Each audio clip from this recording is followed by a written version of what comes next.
Fit Udaipur में आज हमारे मेहमान हैं डॉक्टर अजीत सिंह। आप न्यूरो और स्पाइन सर्जन हैं। डॉक्टर सिंह, आपका स्वागत करते हैं। डॉक्टर सिंह, दर्द जो होता है वो हमेशा दवा की ज़रूरत महसूस करता है, या दर्द आदमी को होता है तो ही उसे डॉक्टर की ज़रूरत महसूस होती है और आपके पास आता है। ऐसा माना जाता है और बहुत सारे लोग कहते हैं कि ये जो हमारे बदन के दर्द है ये धीरे धीरे बढ़ने लगे हैं, और कुछ लोग ये कहने लगे हैं कि इसमें हमारी जीवन शैली का भी एक योगदान है कि हम लोग बैठे रहते हैं या हमारी जो फिज़िकल एक्टिविटीज़ है कम हो गई। लेकिन इसके ठीक विपरीत दूसरी चीज़ें भी है कि गाँव में या जहाँ लोग श्रम करते हैं उन्हें भी दर्द होता है। तो ये बताएं कि पहला तो ये कि ये जो हमारे तमाम दर्द हैं, बदन के दर्द, चाहे मस्कुलर पेन हो या बोन्स में या जहाँ भी दर्द है, क्या ये अनुवांशिक होते हैं या इनका हमारे जीवन शैली से ही को लेना देना है या हमारे भोजन से लेना देना है? नमस्कार। बहुत ही सुंदर सवाल किया है आपने, क्योंकि दर्द अपनी ज़िंदगी का रोज़मर्रा का हिस्सा है। चाहे वो बदन दर्द हो, सर दर्द हो, कमर दर्द हो, गर्दन दर्द, हाथ में गठिया, किसी भी तरह के दर्द हैं। तो इसमें अगर आनुवांशिकता को देखा जाए तो बहुत ही कम आनुवांशिक होते हैं। स्पेशली गठिया के रोग जो हैं ये आनुवांशिकता में पाए जाते हैं। 5 से 10% लोगों में ही दर्द जो होगा वो आनुवांशिक तौर पे पाया जाएगा।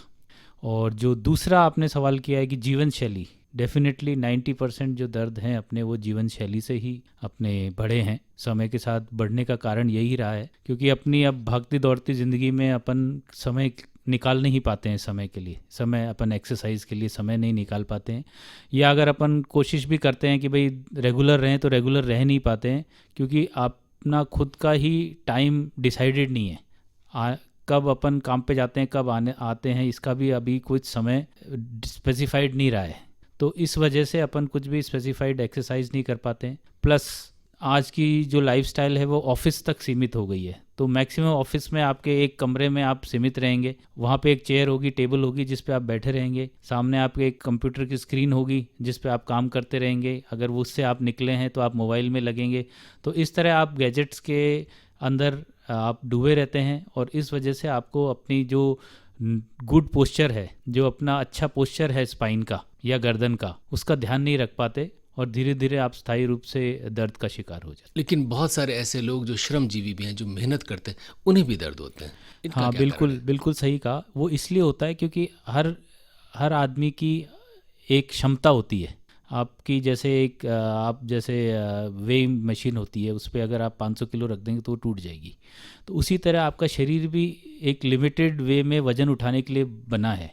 अगर आप उस पर, आपका शरीर अगर फिट नहीं है, आप कमज़ोर हैं और आप 100 किलो की बोरी उठाते तो डेफिनेटली आपको दर्द आ जाएगा, क्योंकि आपके लिगामेंट्स हैं, आपकी जो डिस्क है, आपकी बोन पे बहुत ज़्यादा स्ट्रेस आता है, और वहाँ पे कुछ कुछ माइनर इंजरीज हो जाती हैं जो फिर दर्द करने लगती हैं। मित्रों, ये है रेडियो लेक सिटी, प्रोग्राम है फिट उदयपुर। हमारे मेहमान हैं डॉक्टर अजीत सिंह। आप न्यूरो और स्पाइन सर्जन हैं। डॉक्टर सिंह, दर्द की बात को थोड़ा सा आगे बढ़ाते हैं। बताएं कि ये जो दर्द अगर हमें हो जाए तो क्या स्थायी होते हैं, इनका कोई इलाज नहीं है? बहुत सारे लोग कहते हैं कि आपको किसी तरह का मस्कुलर पेन है तो फिजियोथेरेपी लीजिए या व्यायाम कीजिए या फिर पेन किलर खाइए, इनके अलावा कोई भी उपाय नहीं। ये कितनी सच बात है? देखिए, जो एक्यूट पेन होते हैं, मतलब जो अभी चालू हुए हैं या कुछ दिनों के हैं या कुछ हफ्तों के हैं, तो डेफिनेटली उसका अगर अपन सही समय पे उसका रीज़न खोज पाएँ और सही समय पर उसका ट्रीटमेंट चालू कर दें और निदान चालू कर दें, तो वो दर्द स्थायी नहीं होते हैं और वो ठीक हो जाते हैं।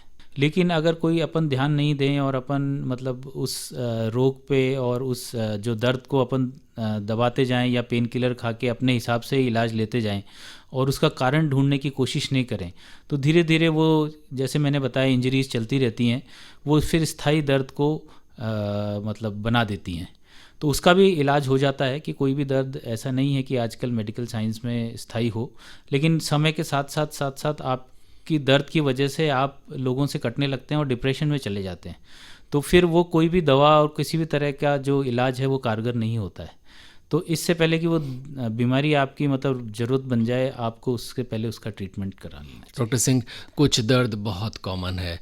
पहले तो मैं ये जानना चाहूँगा कि क्या दर्द लिंग भी देखता है, यानी महिलाओं में दर्द क्या ज़्यादा होता है या किसी उम्र के बाद ज़्यादा होता है या कम होता है, या पुरुषों में ज़्यादा होता है या पुरुषों में किसी उम्र के बाद ज़्यादा होता है? यानी देखिए, उम्र या लिंग हाँ, से दर्द का रिश्ता है या नहीं? बिल्कुल बिल्कुल बिल्कुल रिश्ता है। अब आप देखेंगे कि जो यंग होते हैं, हैवी लेबरर्स जो होते हैं, वो आदमी होते हैं, जैसे कि अपने अभी बात करी थी कि जो गाँव में काम करते हैं, हैवी वर्क करते हैं, तो जो अगर गाँव का और उस तरह की लाइफस्टाइल से देखा जाए तो आदमियों में दर्द ज़्यादा होगा क्योंकि वो इतना मेहनत का काम कर रहे हैं, और औरतों में कम होगा क्योंकि वो इतना वजन का काम नहीं करती। लेकिन अगर अपन उसमें जाएंगे, अपन शहरी स्टाइल में जाएंगे, वहाँ औरतें ज़्यादा काम करती हैं घर का, और आदमी ऑफिस में बैठे रहने का ज़्यादा काम करता है। तो शहरों में औरतों में ज़्यादा दर्द मिलेगा क्योंकि उनको झुक के काम करना और घर के जो सामान हटाना करना वो सब करना पड़ता है। तो इस स्थिति में ये थोड़ा डिफरेंस पाया जाता है। उसके अलावा जैसे एज बढ़ती है तो मेल्स में जो हार्मोन है वो लगभग स्थायी रहते हैं, जो पूरी ज़िंदगी एक जैसे रहते हैं और बनते रहते हैं। लेकिन फीमेल्स में मीनोपॉज जो हो जाता है, जब माहवारी बंद हो जाती है, उसके बाद में हार्मोन्स का चेंजेस आने लगते हैं। तो उसकी डेफिशिएंसी की वजह से कई बार ऑस्टियोपोरोसिस महिलाओं में हो जाता है और उसकी वजह से कमर दर्द और ये सब आ जाता है। डॉक्टर सिंह, कुछ दर्द बहुत कॉमन है एक उम्र के बाद, या बहुत सारे लोगों में जैसे घुटनों का दर्द, बहुत सारे लोग उसकी शिकायत करते हैं, फिर उसकी सर्जरी करवाते हैं या नहीं भी करवाते हैं, उसे सहन करते हैं। कमर का दर्द बहुत आम भी है और ख़ास भी है, सेलिब्रिटीज़ को भी होता है, आम आदमी को भी हो रहा है, गांव में भी हो रहा है, शहर में भी हो रहा है। इसके अलावा मस्कुलर पेन के और बहुत सारे, आजकल एक बहुत सारा दर्द जो है लोगों के कंधे में या गर्दन के आसपास, वहाँ भी दर्द। ये दर्द के जो मेन 3-4 प्रकार हैं, ये क्या कॉमन है, बढ़ रहे हैं या घट रहे हैं? डेफिनेटली दर्द बढ़ रहे हैं। जैसे कि मैंने बताया कि अपनी लाइफस्टाइल पहले के मुकाबले बिल्कुल एक रूम तक सीमित हो गई है, जहां अपन सारा काम कुछ घंटों में निपटाना चाहते हैं। सुबह 8 बजे अगर बैठ जाएंगे और अपन तभी उठेंगे जब अपना काम ख़त्म हो गया होगा, तब तक अपन लिखते रहेंगे या कंप्यूटर पे अपना काम करते रहेंगे, और अगर बीच में जैसे कुछ फ़ोन आता है तो फ़ोन पे या कुछ मैसेजेस वगैरह करेंगे। तो इस वजह से एक नई बीमारी अभी पैदा हुई है जिसको अपन कहते हैं टेक्स्ट नेक। क्योंकि व्यक्ति क्या करता है, सामने मोबाइल को रख के और दोनों हाथों से टेक्स्ट टाइप करता रहता है, मैसेजेस, बड़े मैसेजेस लिखता रहता है। तो उसकी वजह से आपकी गर्दन जो होती है वो आगे की तरह झुकी रहती है और उस पोजीशन में धीरे धीरे वो फिक्स होने लगती है। तो जैसे ही आप उसको हिलाते हैं, यानी मोबाइल जनित रोग है ये? बिल्कुल, ये मोबाइल जनित रोग है और इसका स्पेशली नाम भी आ गया है, टेक्स्ट नेक बोलते हैं। इसके अंदर जो होता है वो अपर एरिया, मतलब अपनी जो गर्दन और अपर बैक, उससे रिलेटेड जो कंधों के नीचे तक, वहाँ पे आपको एक अलग किस्म का दर्द रहेगा और गर्दन हिलाने वगैरह में भी धीरे धीरे आपको दर्द आने लगता है। तो ये अभी नई अपनी जो लाइफस्टाइल की वजह से ये नई प्रॉब्लम्स आई है और दर्द बढ़ा है। बहुत सारे लोगों में, ख़ास तौर पर जब 50 साल की आदमी उम्र क्रॉस कर लेता है, आदमी और दोनों, तो उनमें घुटनों के दर्द की शिकायतें होती हैं। कुछ में कम होता है, कुछ में ज़्यादा होता है, कुछ में इतना सीवियर हो जाता है कि उन्हें शायद सर्जरी करवानी पड़े या स्टिक लेके चलना पड़े। बहुत बार आपने देखा होगा कि बहुत सारे लोगों के पाँव भी बैंड हो जाते हैं। बताएं कि घुटनों का दर्द जो है, इसका क्या निदान है? देखिए, ये जो सब्जेक्ट है बेसिकली ये ऑर्थोपेडिक्स का सब्जेक्ट है। एज ए न्यूरो सर्जन मैं न्यूरो का, जो ब्रेन का और स्पाइन की ही पैथोलॉजीज़ पे ज़्यादा ध्यान देता हूँ। फिर भी एक कॉमन सी बीमारी है, तो जो पर्टिकुलर मेरे हिसाब से जो होता है वो आजकल ओवरवेट होने की वजह से आपके जो जॉइंट्स हैं, जो घुटने पे सारा प्रेशर जाता है। उसके अलावा जैसे अगर आप स्पोर्ट्स पर्सन हैं तो भी आपको लिगामेंट्स और ये सब इंजरीज़ होने की चांसेस रहते हैं। फीमेल्स अगर आप हैं तो ऑस्टियोपोरोसिस होने से जो हड्डियां गल जाती हैं और मतलब कमज़ोर हो जाती, उस वजह से भी ये घुटनों का दर्द आ जाता है। तो इसके अंदर बचाव में यही कहना चाहूँगा कि वेट ना बढ़ने दें और कैल्शियम भरपूर मात्रा में लें। डॉक्टर सिंह, अब आते हैं उस दर्द के बारे में जो बहुत मशहूर है, सेलिब्रिटीज़ को भी होता है, कमर का दर्द, और औरतें ये दर्द लेकर ज़्यादा कराती हैं, ज़्यादा शिकायतें करती हैं। और कमर दर्द को लेकर बहुत सारी मिथ भी हैं। कुछ कहते हैं कि साहब आप एक सीधे यानी किसी कठोर चीज़ पे, यानी पत्थर पे सोइए, पतली कारपेट रखिए, कुछ कहते हैं सब तकिया छोटा रखिए, कुछ कहते हैं मोटा रखिए, और आपके सोने से भी कमर दर्द का रिश्ता है। कुछ कहते हैं कि आप वज़न उठाते हैं उससे रिश्ता है। बताएं कि चिकित्सा विज्ञान के हिसाब से ये कितने प्रामाणिक है, ये सारे तर्क जो समाज में चलते हैं, और कमर दर्द किन किन कारणों से होता है, किन किन कारणों से बढ़ता है, और क्या क्या इनके इलाज हैं? देखिए, जैसे अपन ने बात की कि सोने की किस तरह का आपको गद्दा होना चाहिए या कैसे आपको सोना चाहिए, तकिए का साइज़ क्या होना चाहिए, तो इसके लिए एक स्पेशल फिगर्स होते हैं जो मैं अभी इस पे रेडियो पे आपको दिखा नहीं सकता हूँ। फिर भी मोटा मोटा जैसे मैं बताता हूँ कि आपकी जो स्पाइन है वो एक सीधी नहीं होती है, उसमें कर्व्स होते हैं।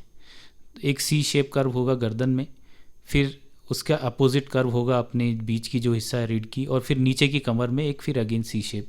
तो टोटल एस शेप कर्व की अपनी स्पाइन होती है। तो अगर अपन कहते हैं कि भाई अपन सीधे एकदम हार्ड बेड पे सोना चाहिए, वो भी सही नहीं है। जो अपना मैट्रेस इस तरह का होना चाहिए कि न तो वो बहुत ज़्यादा सॉफ्ट हो और न बहुत ज़्यादा हार्ड हो, वो आपकी जो बॉडी की कर्व की शेप ले ले। तो जैसे अगर एस शेप्ड है तो वो आप उस पर सोने पे वो एस शेप का कर्व ले लेगी, तो वो बेस्ट मैट्रेस है।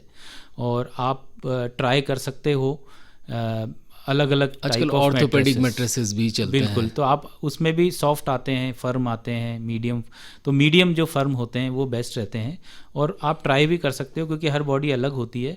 तो आप वो मैट्रेसेस ला के ट्राई करके जो आपको सूट करता है उसको आप लॉन्ग टर्म के लिए यूज़ कर सकते हैं। ये अगर कमर दर्द हो जाता है तो क्या करें? देखिए, कमर दर्द हो जाता है तो सबसे इम्पोर्टेंट ये होता है कि उसका कारण क्या है। अगर अभी जैसे कुछ ही दिनों का है, अगर आपको जैसे आपने कोई वज़न उठा लिया है अचानक से, या आपको कोई झटका लग गया है, ट्विस्ट हो गए हैं या स्लिप हो गए हैं, तो वो बेसिकली लिगामेंट या छोटी इंजरीज़ हो जाती हैं जो कमर में भी होती है। मसल्स में इंजरीज़ हो जाती हैं, फ्रैक्चर नहीं होता है लेकिन वो इंजरीज़ हो जाती हैं। तो उसको ठीक करने के लिए अपन मेडिसिन देते हैं, कुछ फिजियोथेरेपी करते हैं, कुछ गर्म सेक और जैसे ठंडा सेक, ये सब भी करते हैं। इसके थ्रू अपन उसको रेस्ट के द्वारा और मेडिसिन्स के द्वारा ठीक कर पाते हैं। लेकिन कई डिजीज़ में कई बार पता ही नहीं चलता कि दर्द क्यों हो रहा है। तो उसमें एक फाइब्रोमाइल्जिया की बीमारी भी होती है, जिसमें मसल्स के अंदर अलग अलग ट्रिगर पॉइंट्स होते हैं जहाँ टच करने से वहाँ से आपको दर्द होता है। तो उसका मैनेजमेंट अलग होता है। कई बार ट्रिगर पॉइंट्स को आपको सुन करना पड़ता है या कुछ दूसरी विधियों से उसको टैकल करना पड़ता है। लेकिन ये चिकित्सा विज्ञान पता लगा लेता है ट्रिगर पॉइंट्स कौन कौन से हैं? यस, वो तो आप छू के पता लगा सकते हो, और आप एमआरआई वगैरह में चेक करते हो तो अगर कुछ भी नहीं मिलता तो फिर आपको ट्रिगर पॉइंट्स वगैरह ढूंढने पड़ते हैं। डॉक्टर सिंह, ये कमर दर्द अगर होता है किसी व्यक्ति को तो क्या सर्जरी उसका एकमात्र उपाय है? और कुछ लोग बाद में ये भी शिकायत करते हैं कि उनके L1, L2, L3, L4 पता नहीं वहाँ कुछ दिक्कतें हैं, कुछ आगे पीछे हो गया, इस वजह से भी दर्द है। तो क्या स्पाइन में कुछ और गंभीर समस्याएं हो या दूसरी प्रॉब्लम, इस वजह से भी ये कमर दर्द होता है? देखिए, कमर दर्द के ये तो एक कॉमन जो कारण अपन ने डिस्कस किए। उसके अलावा और भी जो कॉमन बीमारियां हैं जो पूरे शरीर में हो सकती है, उससे भी कमर दर्द हो सकता है। उसमें एक है कि इन्फेक्शन।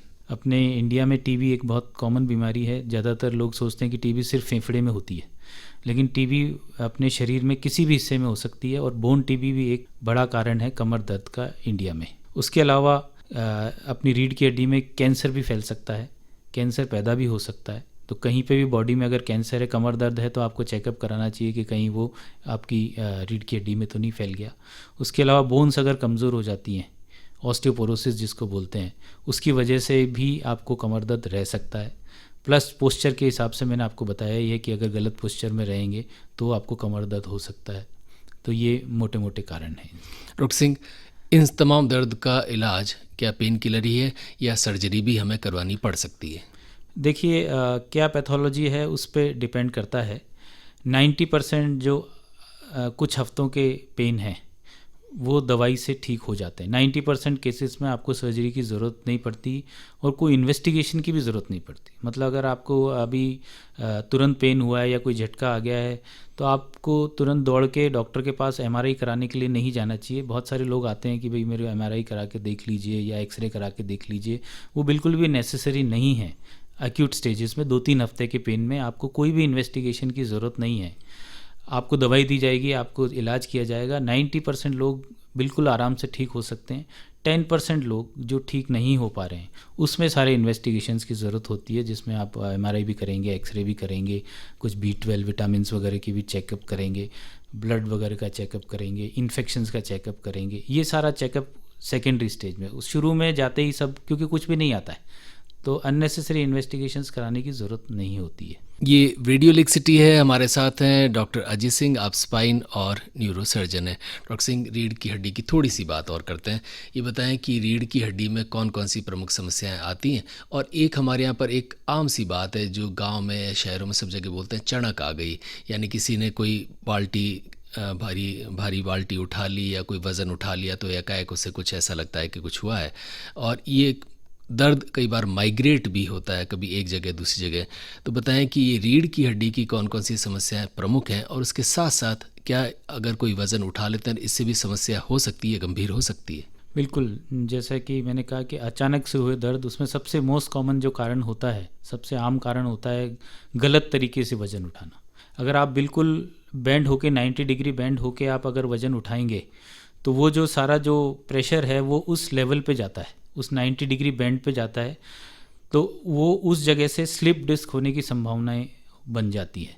ज़्यादातर केसेस में एक माइनर स्लिप डिस्क होती है और कई बार सिर्फ मांसपेशी या लिगामेंट पे ही खिंचाव आता है, डॉक्टर सिंह, जिसको थोड़ा चणक सा बोलते इस हैं। हाँ बात जी। को आगे बढ़ाएं उससे पहले एक आम आदमी के लिए ये स्लिप डिस्क क्या चीज़ होती है? इस शब्द में बहुत कन्फ्यूजन है, थोड़ा सा क्लियर कर वही दें कि उसी ये पे स्लिप मैं आ डिस्क रहा क्या था होता है। कि जी ये भी एक कॉमन कारण है दर्द का, और हर आदमी ये बोलता है कि भाई मेरे को स्लिप डिस्क हो गई है, या मेरे चेक कर लीजिए स्लिप डिस्क तो नहीं हो गई है।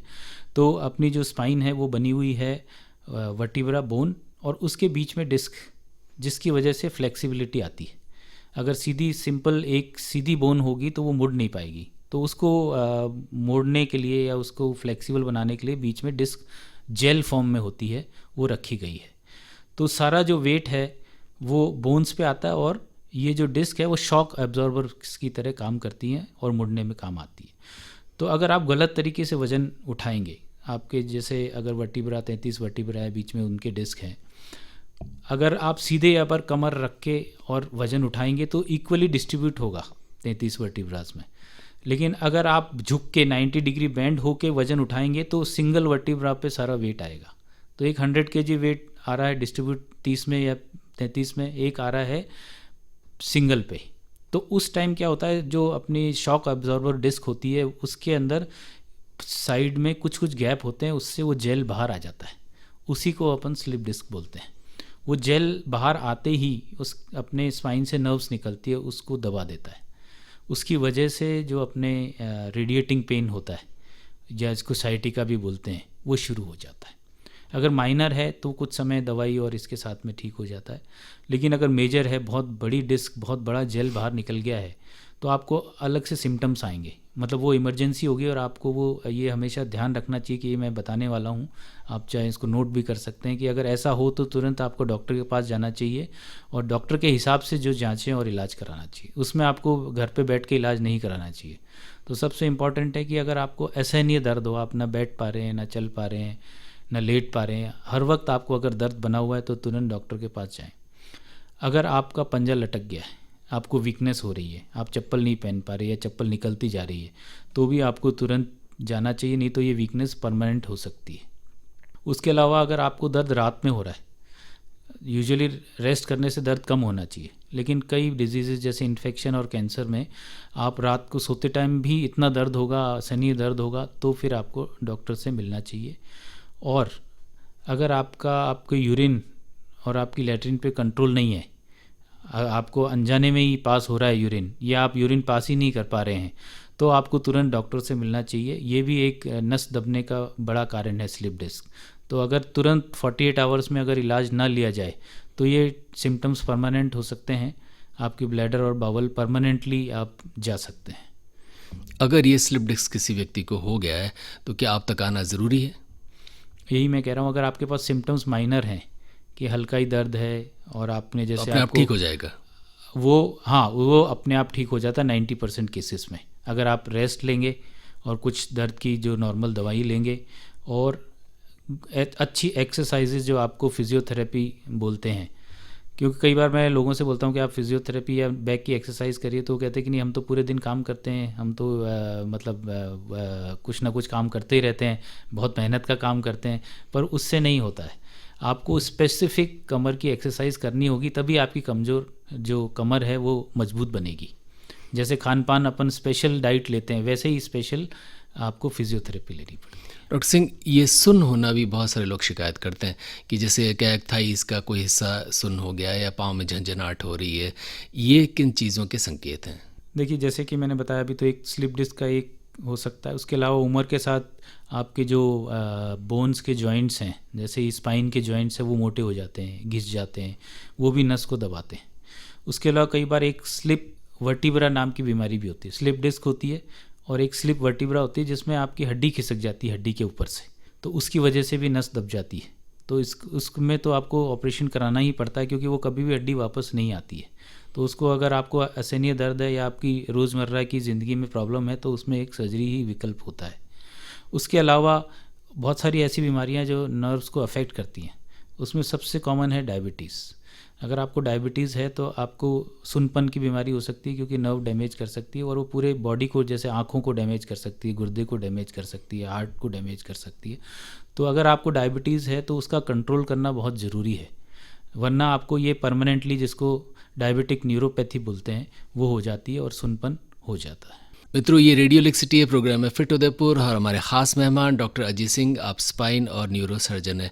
डॉक्टर सिंह, अब आते हैं उस बीमारी पर जो आधुनिक समय की देन है, जिसका आपने शुरू में जिक्र किया था, यानी जो मोबाइल के ज़रिए आपकी गर्दन और कंधे में दर्द हो रहा है। बताएं कि क्या ये दर्द भी बढ़ते जाते हैं, इन्हें भी क्या गंभीरता से लिया जाना चाहिए, क्या इनमें भी सर्जरी की ज़रूरत पड़ती है?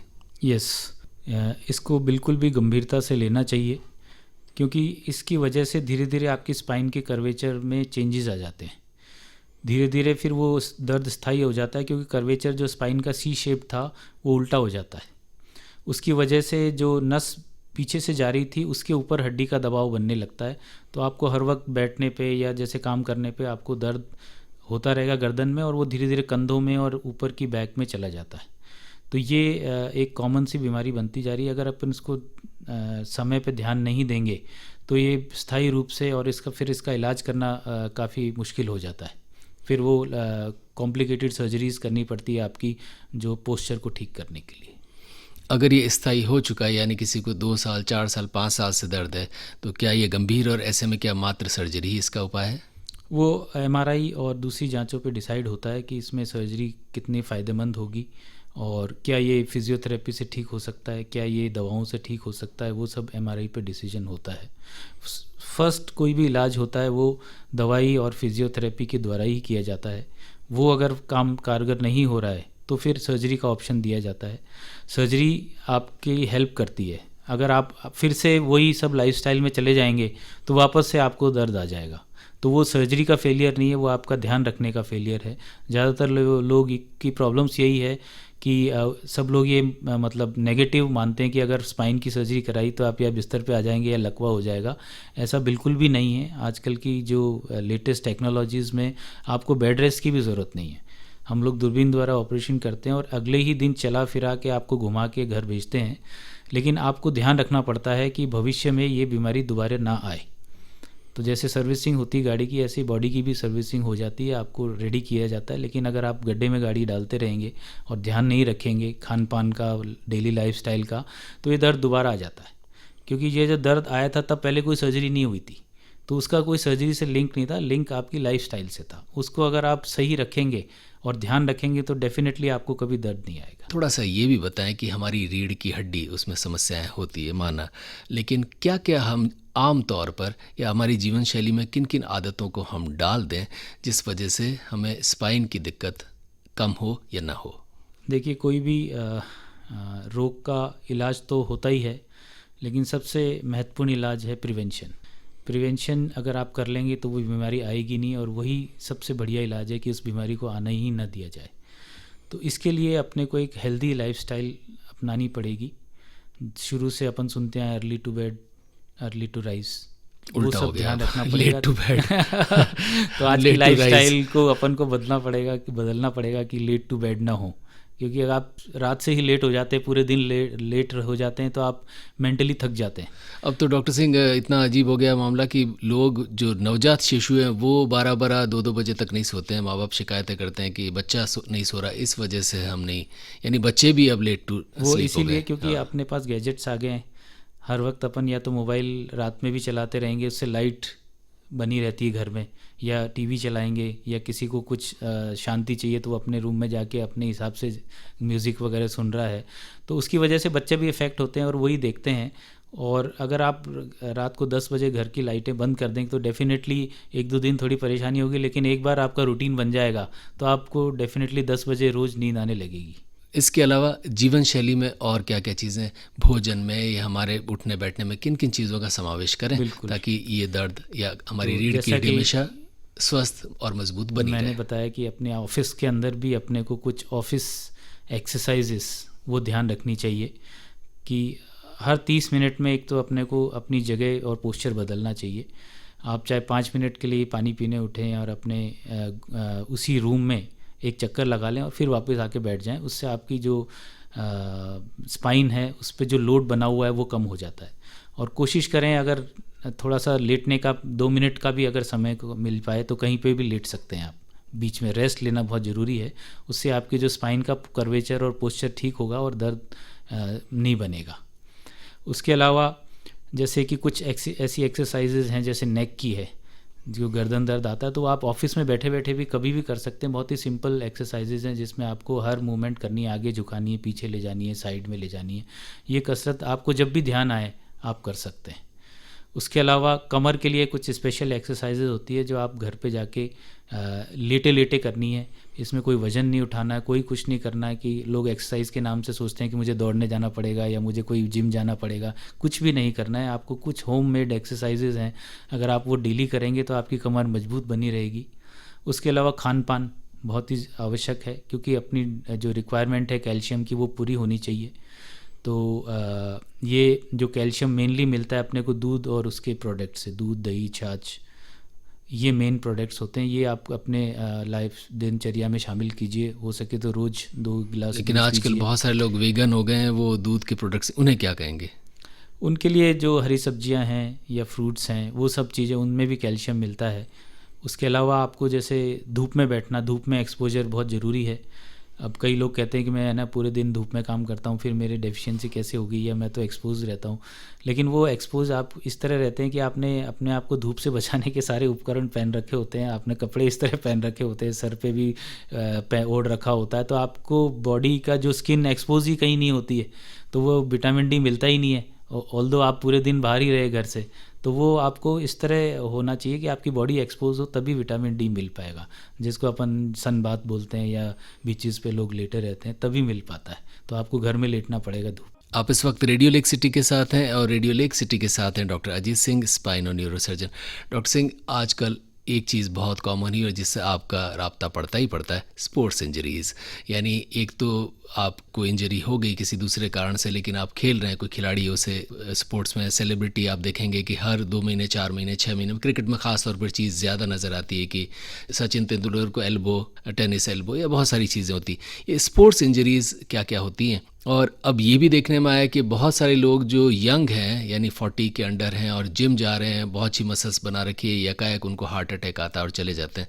तो स्पोर्ट्स इंजरी और ये जो मस्कुलर एक्सरसाइजेस हम करते हैं, इनसे क्या स्वास्थ्य पे लाभ और नुकसान है? स्पोर्ट्स इंजरी देखिए मेनली तो क्या जॉइंट्स पे असर करती है। जैसे फास्ट बॉलर हैं तो आपका सारा काम कंधे पे होता है, तो आप खेल के अंदर आप ध्यान नहीं रख पाते और आप मतलब फुल अपना कोशिश करते हैं, 120% देने की कोशिश करते हैं, बहुत ज़्यादा मेहनत करते हैं, तो आपको इंजरीज़ होने की संभावना हमेशा रहती है।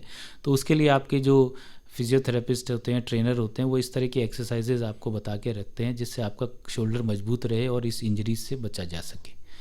उसी तरह जैसे बैट्समैन वगैरह हैं तो वो अलग अलग तरीके फ्लिक्स, ड्राइव और ये करते हैं, तो उनके एल्बो और रिस्ट पे जोर आता है, तो इस तरह की फिर इंजरीज़ उनको होती है।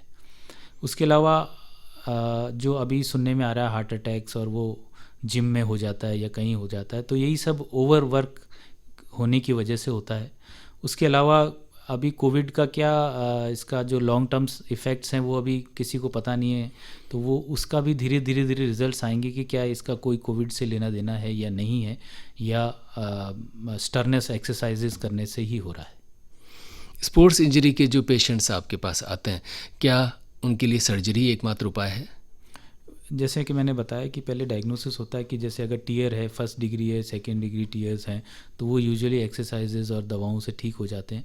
लेकिन अगर कंप्लीट टीयर हो चुके हैं लिगामेंट्स में, तो फिर सर्जरी ही एकमात्र उपाय है। और बहुत बार देखा गया है कि रिकवर होकर बाकायदा वो खेलने लग जाते हैं, यानी सर्जरी से फ़ायदा तो होता है।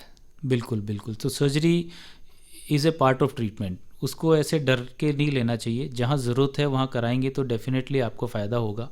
इस तरह के जैसे मैंने आपको बताया कि स्लिप वर्टिब्रा हो जाता है, वर्टिब्रा एक के ऊपर स्लिप हो जाता है, अगर आप उसका ट्रीटमेंट करा लेते हैं तो आपको इतना अच्छा ट्रीटमेंट, मतलब इतना अच्छा पेन रिलीफ होता है और आप इतना खुश होते हो कि जैसे कभी आपको दर्द था ही नहीं।